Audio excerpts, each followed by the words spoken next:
அனைவருக்கும் வணக்கம். நம்ம எதிர்நீச்சல் சீரியல்ல என்னெல்லாம் சுவாரஸ்யமான விஷயங்கள் நடக்க போகுதுன்னு பார்க்கலாம் வாங்க. நந்தினி, ரேணுகா, ஈஸ்வரி, ஜனனி இவங்க 4 பேரை உட்காந்துட்டு ரொம்பவே யோசிச்சுட்டு இருக்காங்க. எங்கதான் இந்த குணசேன் தர்ஷினியை கடத்தி கொண்டு போயிட்டு கல்யாணம் பண்றதுக்கு ரெடி பண்ணி வச்சிருக்காருன்னு சொல்லிட்டு தெரியல அப்படின்னு சொல்லிட்டு எல்லாரும் ரொம்பவே டென்ஷனோட இருக்காங்க. இன்னொரு பக்கம் இந்த உமையால் பாத்தீங்கன்னா ராமசாமி, கிருஷ்ணசாமி இவங்க 2 பேருக்கும் கால் பண்றாங்க.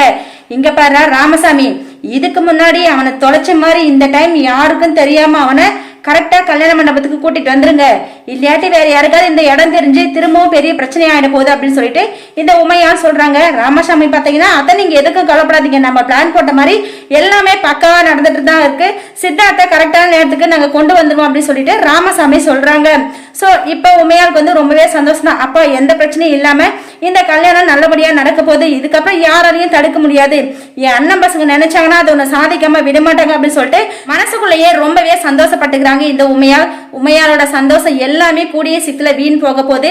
ஏண்டா நாம இந்த சக்தி, ஜனனி இவங்க எல்லாரையும் பகச்சுக்கிட்டோம் அப்படின்னு சொல்லிட்டு உமையால் ரொம்பவே வருத்தப்பட போறாங்க. அந்த அளவுக்கு இவங்க எல்லாரும் சேர்ந்து சரியான சம்பவம் செய்ய போறாங்க. இந்த கல்யாணத்தை தடுத்து நிறுத்த போறாங்க. வாங்க வெயிட் பண்ணி பார்க்கலாம். இந்த வீடியோ பிடிச்சிருந்தா லைக் பண்ணி மறக்காம நம்ம சேனலை சப்ஸ்கிரைப் பண்ணுங்க. தேங்க்யூ.